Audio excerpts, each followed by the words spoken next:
அது மட்டும் இல்லாம அவர் வந்து என்ன அடிச்சாங்க, பெண் காவலர்கள் என்ன அடிச்சாங்க அப்படின்னு அவர் சொல்றாரு.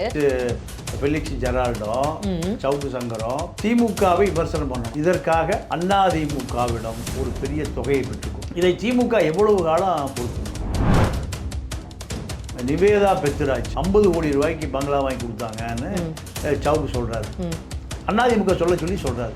ஏன்னா அவர் அரசியலில் அவருக்கு ஒரு எதிர்காலம் இருக்கு, அதை டேமேஜ் பண்ணிடுது. ஜெயலலிதா முதலமைச்சராக இருந்த பொழுது பூனக்கன் புவனேஸ்வரிக்கும் இன்றைக்கு இருக்கக்கூடிய முதலமைச்சர் ஸ்டாலினுக்கு கள்ள தொடர்பு. தமிழ்நாட்டு அரசியலை பொறுத்த வரைக்கும் ஒருத்தரை பழி வாங்கணும்னா எந்த லெவலுக்கு அதுதான் உண்மை. இப்போ இதே வேலையை சவுக்கும் ஃபெலிக்ஸும் செய்யறாங்க. அந்த அம்மாவை பார்த்தா ஒரு நல்ல கண்ணியமான படித்த குடும்பத்தை சேர்ந்தவராக இருக்காங்க. அறிவு வேண்டாமா? நீங்க பெண்களை ஏடிஜிபி அருண் பாலியல் ரீதியாக பயன்படுத்தி கொண்டு ப்ரொமோஷன் கொடுக்குறாரு. இதை சவுக்கு பேசினாரு, வேலுமணி பணம் கொடுக்குறாரு. ஃபெலிக்ஸுக்கு யார் பணம் கொடுக்குறா? ஃபெலிக்ஸுக்கு ஏன் அறிவு போச்சு? அவர் என்ன பண்ணியிருக்கணும்? குண்டாசில் போய் பொம்பளை போலீஸ் எல்லாம் கும்மி அடித்த பிறகு இப்போ கட் பண்ணியிருக்கீங்க. சவுக்கு சொல்கிறாரு, ஒரு பொம்பளை போலீஸில் ஃபோன் நம்பர் கேட்டிருக்காரு.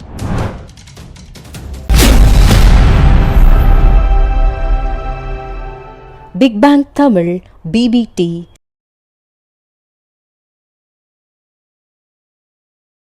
வணக்கம் நேயர்களே, இது BBT நியூஸ். இன்னைக்கு நம்மளோட தமிழா பாண்டியன் சார் இருக்காரு. அவர்கிட்ட நிறைய விஷயங்கள் கேட்டு தெரிஞ்சுக்கலாம். நிகழ்ச்சிக்கு போகலாம். வணக்கம் சார். வணக்கம் சார். இப்போ வந்து இந்த சவுக்கு சங்கர் அவர்கள் பேர்ல குண்டாஸ் போட்டாச்சு. ஆனா இப்போ ஒரு விஷயம் என்னன்னா, எந்த பெண் காவலர்கள் வச்சு அவர் வந்து அவதூறா பேசி அதனால கேஸ் வந்ததோ அவர் பேர்லயும் ஃபெலிக்ஸ் ஜெரால்ட் அவங்க பேர்லயும், இப்போ அதே பெண் காவலர்களுக்கு நடுவுல அவர் உட்காத்தி வச்சு கூட்டிட்டு போறது, இது என்ன மாதிரியான ஒரு மைண்ட் செட் சார்? என்ன மாதிரியான ஒரு ட்ரெண்ட்? அவர் எதுவுமே ரியாக்ட் கூட பண்ணல, அமைதியா இருக்காரு. அவர் போட்டோ எடுக்கிற மாதிரியான ஒரு பிக்சர்லாம் இப்போ ரொம்ப பயங்கர வைரலா போயிட்டு இருக்கு சார் சமூக வலைதளத்துல. அது நீங்க பார்த்துருப்பீங்க நான் நினைக்கிறேன் சார். அது மட்டும் இல்லாம அவர் வந்து என்ன அடிச்சாங்க, பெண் காவலர்கள் என்ன அடிச்சாங்க அப்படின்னு அவர் சொல்றாரு. ஆனா அவருக்கு வந்து இந்த மெடிக்கல் டெஸ்ட் எடுத்து பார்த்ததுல அவருக்கு எலும்பு முறிவும் இல்லை, அவரை அடிக்கவும் இல்லை. இன்னமும் ஏன் சார் இந்த மாதிரி போய் சொல்லிட்டு இருக்காரு? அவருக்கு இன்னும் அது பாதிப்பு தானே சார் ஜாஸ்தி பண்ணும். இல்லைம்மா, சவுக்கு சங்கரை பொறுத்தவரை சவுக்கு சங்கர் திட்டமிட்டு திமுக அரசு காவல்துறையை விமர்சனம் செய்வதை ஒரு தொழிலாக, அதாவது ரெட்ஃபிக்ஸ் ஃபெலிக்ஸ் ஜெரால்டோ, சவுக்கு சங்கரும் திமுகவை விமர்சனம் பண்ணணும். இதற்காக அதிமுகவிடம் ஒரு பெரிய தொகையை பெற்றுக்கும். பேசுகிற ஸ்ட்ராட்டஜிஸ்ட் பிரசாந்த் கிஷோர் திமுக வேலை செய்கிறாரு. இவர்கள் 2 பேரும் அதிமுக வேலை செய்கிறாங்க. அதிமுகவுடைய ஐடி விங்கருடைய கட்டுப்பாட்டில் இருக்காங்க. சாய் சத்தியன், கோவை அதிமுக வேட்பாளர் சிங்கை ராமச்சந்திரன், நிர்மல்குமார், சிடி நிர்மல்குமார் பிஜேபியில இருந்து போய் வேடியம்கள் இருக்காரு. இவங்க 3 பேரும் ஐடி விங்க தீர்மானிக்கிறாங்க.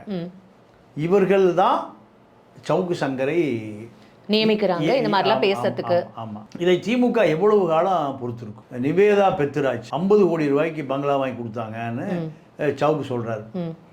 அதிமுக சொல்லி சொல்றாரு.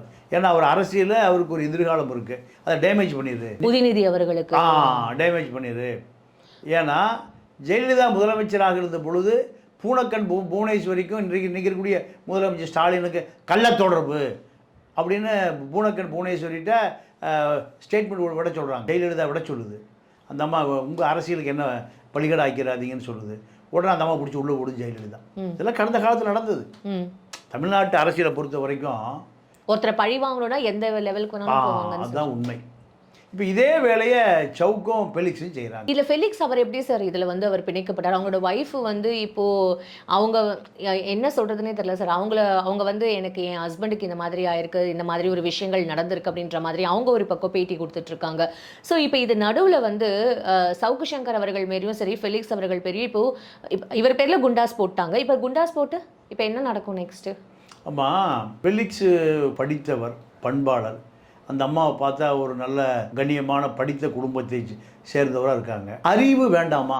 நீங்கள் பெண்களை ஏடிஜிபி அருண் பாலியல் ரீதியாக பயன்படுத்தி கொண்டு ப்ரொமோஷன் கொடுக்குறாருங்கிறத செய்தி. இதை சவுக்கு பேசினாரு, வேலுமணி பணம் கொடுக்குறாரு. ஃபெலிக்ஸுக்கு யார் பணம் கொடுக்குறா? ஃபெலிக்ஸுக்கு ஏன் அறிவு போச்சு? அவர் என்ன பண்ணியிருக்கணும்?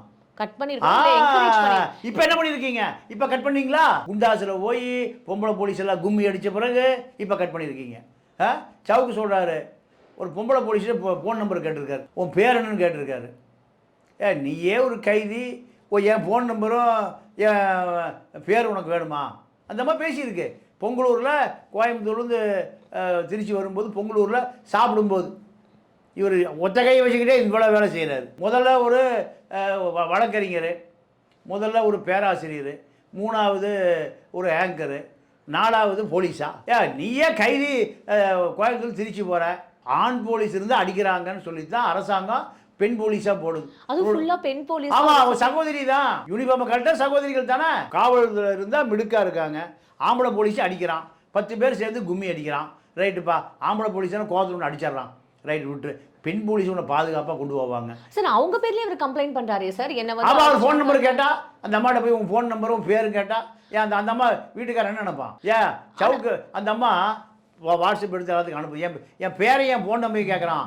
எதுக்கு என் ஃபோன் நம்பர் கேட்குற? முதலே 3 இருக்குது, இது 4. அப்போது அந்த அம்மா அடிக்கத்தானே செய்யும், உதைக்கத்தானே செய்யும். ஆனால் அடிக்கவே இல்லைன்னு சொல்லிட்டு ரிப்போர்ட் வந்துருக்கு. இல்லை அதெல்லாம், அதாவது சவுக்கை பொறுத்தவரை வேலுமணிகிட்ட கதை வசனம் எழுதுவதை போல இப்போ சிறைக்குள்ள இருந்து கதை வசனம் வேலுமணி ஆதரவில். ஏன்னா கோயம்புத்தூர் தானே முன்னாள் அமைச்சர், அவருடைய 1 லட்சம் கோடி வச்சுருக்கார்.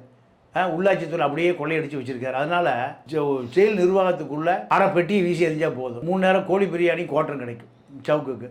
இப்போ சும்மா கையில் தொட்டல் போட்டுக்கிட்டு இது எதுக்குன்னு கேட்டிங்கன்னா, கோர்ட்டுக்கு வர மறுக்கிறார். கோர்ட்டுக்கு வர மறுத்த சவுக்கை என்ன பண்ணுறாங்க, ஒரு 10 போலீஸ்காரன் தூக்கிட்டு போகிறான். ஏன் சார் இப்போ கோர்ட்டுக்கு இவர் வர்றதுக்கு எதுக்கு சார் இப்போ மறுக்கணும்? என்ன ரீசன்? இப்போ இவர் வந்து எல்லா விஷயங்களையும் ஓப்பனாக பேசி இல்லை நான் எதுவுமே தப்பு பண்ணலன்னு சொல்கிறவர் இப்போ இது கோர்ட்டுக்கு போய் உண்மையை சொல்ல வேண்டியது தானே. கோர்ட்டில் வந்து ஒரு நிமிஷம் நான் வந்து உங்ககிட்ட பேசணும் நீதிபதி கிட்ட அப்படின்னு கேட்டால் அவங்க டைம் கொடுக்க போகிறாங்க.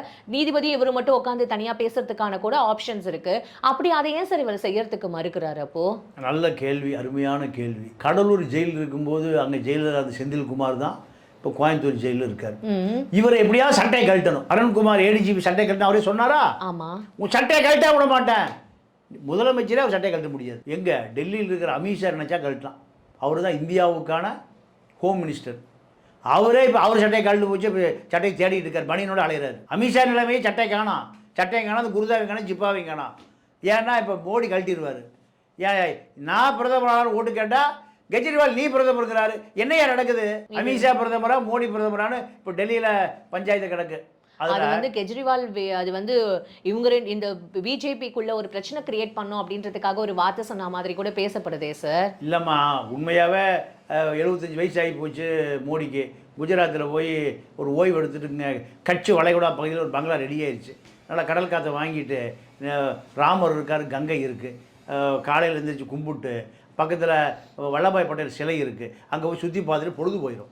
அடுத்து அமித்ஷாவும் 5 வருஷம் இருக்கணும் தானே விரும்புகிறாரு. இயற்கை தானே. யார் ஏங்க 10 வருஷம் நீங்களே பிரதமர் தான்றீங்க, எனக்கு ஒரு வாய்ப்பு கொடுங்க சார். இப்படி ஒரு பஞ்சாயத்து ஓடிட்டு இருக்கு. இந்த பஞ்சாயத்தில் இப்போ என்ன நடக்குதுன்னு கேட்டிங்கன்னா, வேலுமணி சவுக்கு சங்கர் 2 பேரும் அருண்குமார் ஏடிஜிபியோடைய சட்டை கட்டணும்னு முடிவு பண்ணுறாங்க. அது முடியல. இப்போ ஏன்னா சவுக்குக்கே சட்டையை போட முடியல. இப்போ அடுத்து யார் சட்டையை கட்டணும்? கோவை ஜெயிலர் செந்தில்குமார் சட்டையை கட்டணும். சட்டையை கட்டுறதுக்கு கோர்ட்டுக்கு வர மாட்டேங்கிறார். யார்? சவுக்கு. கோர்ட்டுக்கு வரலினா, கைதியை கோர்ட்டில் புடிச்சு பண்ணலினா சவுக்குக்கு தண்டனை இல்லை. யாருக்கு தண்டனை? அந்த போலீஸ் ஜெயிலருக்கு தண்டனை. அதாவது கிரிமினல் மூளை. நீங்க நாஞ்சில் மலவர் தான் சொன்னார், கருவின் குற்றமா கருத்தாவின் குற்றமானார். ஏன்னா கருவே குற்றம் இல்லை, படைச்சவன் குற்றம்டானா சவுக்கு எல்லாமே குற்றம். நான் சவுக்குடைய குடும்பத்துக்குள்ளே வரல. அவர் நல்ல மனிதர்கள். அவங்க சகோதரி சுஜாதா அருமையான சகோதரி. அவங்க மச்சான் சசிகாந்த் செந்தில் அவன் ஒரு 50,000 கோடி கொடுத்துருப்பான். யார்? ரெட்டி பிரதர்ஸ் 2 பேர் மணல் திருடர்கள். போயா வேலையை பார்த்து வேலையை தூக்கி வீச்சிட்டு வந்துட்டார். இப்போ அவர் திருவள்ளூர்ல கேண்டிடேட் மக்கள் கூட ஓட்டு போட்டு அவரை எம்பி ஆக்கிடுவான். காங்கிரஸ் அவரு நீங்கள் ரெட்டி பிரதர்ஸ் ரொட்டி சுட்டுட்டு இருந்தாருன்னா 50,000 கோடி கொடுத்துருப்பான். கொடுத்து காஷ்மீரில் 4 பங்களா, குழு மணாலியில் 4 பங்களா, ஜெனீவாவில் 4 பங்களா கட்டி கொடுத்துருப்பான். ஆனால் அவர் என்ன பண்ணார்? தூக்கி போட்டு வந்துட்டார். நல்ல மனுஷன், அதெல்லாம் குறையே சொல்ல முடியாது. இது எப்படியோ ஒன்று 7.5 மணி பிறந்துருச்சு. அவங்க அப்பாவும் நீங்கள் கல்லணைக்கு பக்கத்தில் ஒரு கிராமம், அருமையான கிராமத்தில் வாழ்ந்து நல்ல முறையில் இருந்தவங்க தான். இது ஒன்று தான் 7.5 எப்படியோ வந்துருச்சு. ஒரு குடும்பத்துக்கு ஒரு 7.5 வருமில்ல, அதே போல். அதனால் செந்தில்குமார் சட்டையை கழட்டணும். அப்படின்னா கோர்ட்டுக்கு வரல அப்படின்னு என்ன கோர்ட் என்ன பண்ணோம்? செந்தில்குமாரை கொடுக்க. ஏன்? நீ தானே ஜெயிலர், ஏன் குற்றவாளி கூட்டிகிட்டு வர முடியல? குற்றவாளியா ஏயா கூட்டிகிட்டு வர முடியல? இதுக்கு யாருக்கு பனிஷ்மெண்ட் கிடைக்கும்? இவருக்கு தான் சார். இதுதான் இவருடைய திட்டம், சவுக்கனுடைய திட்டம். இதுதான் திட்டம். அப்போ இந்த திட்டத்துக்காக 10 போலீஸ் போய் கையோடு தூக்கிட்டு போகிறான். தூக்கிட்டு போகும்போது கொஞ்சம் கையை பிடிப்பான், காலை பிடி. போலீஸ்க்கு என்ன பண்ணுவான்? 10 போலீஸ்காரன் அடித்தா 10 சங்கராக மாறி இருப்பார். ஒரு சங்கராக இருக்காது. கை ஒரு சங்கர், கால் ஒரு சங்கர். அதெல்லாம் அடி தொடக்கூட இல்லை. எவ்வளோ ஜாலியாக கும்மா குத்திட்டு போயிட்டு இருக்காரு பார்த்தீங்களா? போலீஸ்கார்ட்ட போய் நம்பர் போட்டு நம்பர் கேட்பாரா? பாவம் புருஷன் நேரம் கேஸ் போட்டிருப்பான். ஏன்டா என் முன்னாடி ஃபோன் நம்பரும் அட்ரஸும் கேட்குறேன்னு. இதுதான் ஜெயிலுக்கு நடக்குது. அதனால் சவுக்கு சங்கர் சிறையில் சௌரியமாக இருக்கார். நல்ல சாப்பாடு, நல்ல உறக்கம், நேரத்துக்கு நேரம் அவருக்கு எழுப்பி சாப்பாடு கொடுக்குறான். எந்த தொந்தரவும் இல்லை. 6 மணிக்கு அவர் சாப்பிட்லன்னா அத்தனை டிபார்ட்மெண்ட் அங்கே போய் ஏப்பா சாப்பிடல. அவங்களுக்கு என்ன சார்? அப்போ இவர் சவுக்கு சங்கர் பார்த்து ஏதாவது பயமா சார் அவங்களுக்கு? அதனால இந்த மாதிரி இருக்காங்களா சார்? மீடியா வெளிச்சத்துட்டு இருக்காரு. பின்னாடி அதிமுக இருக்கு. இந்தியா நடிகை என்ன சொல்லிச்சு? சவுக்கு சங்கர் எங்க கட்சியே ஆதரவாளர், அவருக்காக நாங்க நிற்போம் கொடுப்போம் அப்படின்னு சொல்லிட்டு விந்தியா அவங்க இந்தியா சொல்லிச்சு. இந்தியாவுக்கும் சவுக்குக்கும் என்ன தொடர்புன்னு தெரியல. ஏன்னா தம்மா கட்சி தொடர்புமா, நீ தப்பா எதை சொன்னாலும் தப்பா நினைக்கிறீங்க. கட்சி அரசியல் ரீதியான தொடர்பு. நான் என்ன இப்போ ஆங்கரோட தொடர்பு அது அப்படியே சொல்கிறேன். ஆங்கர் தொடர்பு வேறு. ஆங்கர் பேரில் 3 கோடி ரூபாய்க்கு 3.5 கோடி ரூபாய்க்கு பில்டிங் வாங்கி எழுதி வச்சிருக்காரு. நம்பர் 2 சொல்லுது. பாவம் அந்த சகோதரி என்ன சொல்லுது? பெற்ற பையனுக்கு 2000 ரூபாய்க்கு மருந்து கொடுக்க மாட்டாங்கிறான் பாவி. 3வது நம்பர் 3க்கு 3.5 கோடிக்கு பங்களாவா? பெரியார் தான் சொல்லுவார், ஏண்டா பச்சை குழந்தைக்கு பால் இல்லை, பாலா போன கல்லுக்கு ஏண்டா பால் அபிஷேகம் பண்ணுறீங்க, இந்த பாலை பூரா குழந்தை கொடுறா தந்தை பெரியார் சொல்லுவார். இப்போ அந்த அம்மா நம்பர் 2 என்ன சொல்லுது? சகோதரி நிலவு மொழி அந்த மாதிரி நிலவு மொழி செந்தாமல் அந்த மாதிரி என்ன சொல்லுது? பெற்ற பையனுக்கு 2000 ரூபா தர மாட்டேங்கிறாயா, நம்பர் 3க்கு 3.5 கோடி ரூபாய்க்கு சொத்து எழுதி வைக்கிறாயா இவன் இப்படி அந்த அம்மா சொல்லுது. ஆக இதெல்லாம் வச்சு இப்போ பார்க்குற பொழுது 100 கோடி ரூபாய்க்கு மேலே சொத்து இருப்பதாக காவல்துறை பட்டா சிட்டு அடங்கல் சர்வே நம்பர் பட்டா நம்பர்லாம் வச்சுருக்கு. இதெல்லாம் கூட்டி இன்கம் டேக்ஸ் கொடுத்துட்டாங்க. இனிமேல் விசாரணை செய்ய வேண்டியது லஞ்ச ஒழிப்புத்துறை அல்ல, இன்கம் டேக்ஸ். ஏன்னா எப்படி இந்த சோர்ஸ் ஆஃப் இன்கம்மை காமி. 1 கோடி ரூபாய்க்கு சவுக்கு இணையதளத்தில் கம்ப்யூட்டர் எலக்ட்ரானிக் சாமானம்லாம் இருக்குது. வெற்றிமாறன் வந்து உட்கார்ந்துருக்காரு. ஒரு 10 பவுன்சர் உட்கார்ந்துருக்கான். 2 கார் வேற இருக்கு. 3 காரு. BMW 60 லட்ச ரூபாய்க்கு ஜெயிலுக்கு போயிட்டு வந்து வாங்கியிருக்காரு. 60 லட்ச ரூபாய்க்கு BMW காரு, இன்னோவா கிறிஸ்டா ஒரு காரு, இப்படி பல கார். யாரு? பிரதீப் அபூர்வா. ஆமா சார், பிரதீப் அவர் வந்து ஒரு விஷயம் அபூர்வா மாறிட்டான். ஆமா, இவர் வந்து ஆர்டிஓ ஆஃபீஸரை பத்தி ஏதோ தப்பா எங்கேயாவது வெள்ள நியூஸ் வந்துருமோன்னு சொல்லிட்டு அவர் வந்து ஒரு கார் கிஃப்ட் பண்ணதா வந்து இவர் விஷயம் சொல்றாரு சார். அதெல்லாம் பார்க்கும்போது இன்னும் 100 அதெல்லாம் குறைஞ்சபட்சம் 100 கோடி ஊழல் வந்திருக்கு. ஏன்னா எல்லா ஆர்டிஓ ஆஃபீஸ்லேயும் ஊழல் நடக்குது, எல்லா டிஆர்ஓ ஆஃபீஸ்லேயும் ஊழல் நடக்குது, எல்லா கலெக்டரேஷன் எல்லாத்துலேயும் ஊழலை விட இது பெரிய ஊழலாக இருக்குது சார். இப்போ எனக்கு ஒரு கேள்வி இருக்குது சார். இப்போ சவுக்கு சங்கர் அவர்கள் இப்போ ஜெயிலுக்கு போயிட்டு வெளில வந்ததுக்கு அப்புறம் எந்த மாதிரியான மனநிலை இவருக்கு மக்களுக்கு கொடுப்பாரு? இல்லை மக்கள் இனிமே எப்படி இவரை நம்புவாங்க? இவர் ஆல்ரெடி பேச்சு பொருளாக தான் சார் இருக்காரு. இனிமே எப்படி மக்கள் இவரை நம்புவாங்கன்னு இவர் இன்னும் நினைச்சிட்டு இருப்பாரா சார்? இல்லைம்மா, அவர் வெளியே வந்து நேராக வேலுமணி வீட்டுக்கு போவார். உன்னாலதாய கையில் ஃப்ராக்சர் ஆகி போச்சு, என்னுடைய சவுக்கும் ஃப்ராக்சர் ஆகி போச்சு, சவுக்கு இணையதளமும் ஃப்ராக்சர் ஆகி போச்சு, எல்லாம் புரோக்கன் ஆகி போச்சு. அதனால் மரியாதை எனக்கு ஒரு எம்எல்ஏ சீட் கொடுத்துரு, எம்எல்ஏ சீட் கொடுத்துரு, செலவுக்கு ஒரு 50 கோடி ரூபா கொடுத்துரு. ஏன்னா மருது அழகராஜ் இப்படி தான் வாங்கி திருப்பத்தூர் எலெக்ஷன்னார் போன தேர்தலில். மருது அழகராஜ் நமது எம்ஜிஆர் ஆசிரியர். அதனால் அதிமுக பணம் கொடுப்பாங்க, சீட்டும் கொடுப்பாங்க. அதனால் தேவேந்திர குல வேளாளர் சமூகம் எங்கே அதிகமாக இருக்கோ அந்த தொகுதியில் சவுக்கு சீட்டு ஒதுக்கப்படும், 25 கோடி ரூபா செலவு செய்யப்படும். அடுத்து சட்டசபையில் கையில் தொட்டலோட சட்டமன்ற 2026 தேர்தலில் சவுக்கு சட்டமன்ற உறுப்பினராக மாறுறாரு. எழுதி வச்சுங்க. மந்திரிகளே சண்டை பிடிக்க போகிறார் எடப்பாடிட்ட. யோ உன்னுடைய ரகசியத்தை பூரா வெளியே விட்டுருவேன், சட்டசபையிலே பேசிடுவேன், மந்திரி எனக்கு இப்போ மரியாதையை கொடு, இல்லைன்னா துணை முதலமைச்சராக வேலுமணி ஆக்கிடு. வேலுமணி ஓபிஎஸ் பலாப்பழம் வைக்க போயிட்டாரு சார். மக்கள் அதை ஏற்றுக்க மக்கள் ஏமா இருக்கிற பூரா மக்கள் ஏற்றுதாமா. அங்கே இருக்கிற எனக்கு தெரிஞ்ச அதிமுக திமுகவில் நிறைய சவுக்கு சங்கர்கள் இருக்காங்க. ஸ்ரீமதி அவர்களோட கேஸ் இப்போ திருப்பியும் எடுக்கப்பட்டிருக்கு. இதே ஸ்ரீமதி அவர்களை அந்த கேஸில் வந்து சவுக்கு சங்கர் அவர்கள் ஒரு வார்த்தையை விட்டுருக்காரு சார். அது எந்த அளவுக்கு பரவலா எப்படி அது பரபரப்பா பேசுச்சுன்றத அந்த வார்த்தையை நான் இங்க சொல்ல விரும்பல. ஆனா சொல்லுங்க, அத இல்ல ஊடகவியலாளர் தானே ஏதாவது வேற ஏதாவது கட்சி வச்சிருக்கீங்களா? ஐயோ இல்ல ஊடகவியலாளர் உண்மை சொல்லுமா? மக்கள் நீங்க என்ன சொல்றீங்கன்னு மக்கள் எதிர்பார்த்துட்டு இருக்காங்க. நீங்க மறைச்சீங்கன்னா ஏதோ பின்னணியில் இருக்கு அர்த்தம். இல்ல சார், முன்னணியெல்லாம் சொல்லுங்க. இல்ல சார், அவர் சொன்ன வார்த்தை வந்து பொண்ணு வந்து இறந்து போச்சு, அவங்க அம்மா நல்லா தானே இருக்காங்க அப்படின்ற மாதிரியான ஒரு வார்த்தை பேசுனது அது ரொம்ப ஒரு தப்பான ஒரு விஷயம் தானே சார். அப்படி ஒரு நீங்களும் ஒரு சகோதரி தானே? ஆமா யோசிச்சு பாருங்க. அது அந்த வார்த்தை எனக்கு பாதிச்சதுனால தான் சார் அந்த வார்த்தை நான் சொல்ல மாட்டேன்னு சொன்னேன். அப்போ ஒரு தன்னோட பொண்ணு இறந்து போன அந்த அம்மாவுக்கு வந்து ஒரு நீதி கிடைக்கணும். இப்போ இந்த சவுக்கு சங்கர் அவர்கள் எவ்வளவு பேசியிருப்பாங்க சார். இப்போ திருப்பியும் அந்த ஸ்ரீமதி கேஸ் வெளில வருது. அப்போ இன்னும் யார் தான் சார் மாட்டுவா இதுல? இப்போ இன்னும் இவங்களுக்கு வந்து அதை மாட்டும் போது உண்மையாவே மக்கள் அதோட எவ்வளவு எதிர்பார்ப்பு இருக்கும்ல சார்? இல்ல, மக்கள் வந்து ஒரு பெரிய புரட்சியாளர்கள். மக்கள் தீர்ப்பை மகேசன் தீர்ப்பு எம்ஜிஆர் சொல்லுவார். அதே போல் மக்கள் தான் என்னுடைய உண்மையான ஆசான் மாசேதுன்னு சொல்லுவார். மக்கள் தான் எனக்கு வழிகாட்டி தலைவர் பிரபாகரன் சொல்லுவார். மக்கள் தான் என்னுடைய திறந்த வெளி புத்தகம் ஃபிடல் காஸ்ட்ரோ சொல்லுவார். யார்? இன்னைக்கு வரைக்கும் அமெரிக்கா கண்டத்துக்குள்ள ஒரு கம்யூனிஸ்ட் நாடு வச்சிருக்கிறவர் ஃபிடல் காஸ்ட்ரோ, ஒரு தம்பி ரால் காஸ்ட்ரோ, சேக்குவரா, இப்படி எல்லாமே சொல்லுவாங்க. ஆனால் இந்த மக்கள் கோபம்தான் ரவிக்குமார் பள்ளிக்கூடத்தை அடிச்சு உடைக்கிறான். எத்தனை பேரை? ஆயிரக்கணக்கான இளைஞர்கள் போய் அடிச்சு உடைக்கிறான். ரொம்ப இதுவாச்சு, உணர்ச்சி வசப்பட்டு போறான். நியாயமே கிடைக்கல. பல கொலைகள் நடந்திருக்கு. நீங்க ஒரு மாணவன் நக்கீரன் பிரகாஷ் போய் சர்வே பண்ணார். ஒரு மாணவன் அந்த தாய் கண்ணீரும் கம்பளையா சொல்றான். ஏதோ பார்க்காத ஒரு ரகசியத்தை பார்த்துட்டான். அவனை அடிச்சு கொண்டு அந்த பையனை கிணத்துல போட்டாங்க. ஸ்ரீமதி வழக்கம் அதே தான். அப்போ இத்தனை அநியாயம் நடந்த ஒரு பள்ளிக்கூடத்தில் சார், அதுவும் நம்பி குழந்தைங்களை நம்பி அனுப்புறதே ஒரு ஸ்கூலுக்கு தான். அந்த ஸ்கூல்லே இப்படி ஒரு அநியாயங்கள் நடக்கும்போது மக்களுக்கு வந்து இது எவ்வளோ ஒரு பதட்டம் இருக்கணும். நம்மளும் நம்ம குழந்தைங்களை டெய்லி ஸ்கூலுக்கு அனுப்பி விடுறோம்ல சார். அது ஒரு நியாயம் கிடைக்கல, அது போராட்டமாக வெடிச்சது. ஆனால் அது இத்தனை நாள் கேஸ் மூடிந்தது இல்லை சார். அப்போ இந்த சவுக்கு சங்கர் எவ்வளோ பேசினார். இப்போ திருப்பியும் அந்த கேஸ் வெளில எடுக்க போகும்போது எப்படி சார் இருக்கும்? அவரோட மனநிலையே எப்படி சார்? உண்மை வெளியே வந்துடும். உண்மை ரொம்ப நாள் உண்மைகள் உறங்காது. அதாவது விதைத்தவன் உறங்கினாலும் விதைகள் உறங்குவதில்லை, முளைச்சி மேலே வந்துடும். அதே போல தான் சவுக்கு உண்மைகளை கொள்வதற்காக சவுக்கும் பெலிக்ஸும் பல முறை பயணம் பண்ணியிருக்காங்க. எங்க? கள்ளக்குறிச்சி அந்த ஸ்கூலுக்கு. நீங்கள் காலையில் 4 மணிக்கு ஸ்ரீமதி பாடியை கொண்டு போய் போடுறான் அந்த ரவிக்குமார்.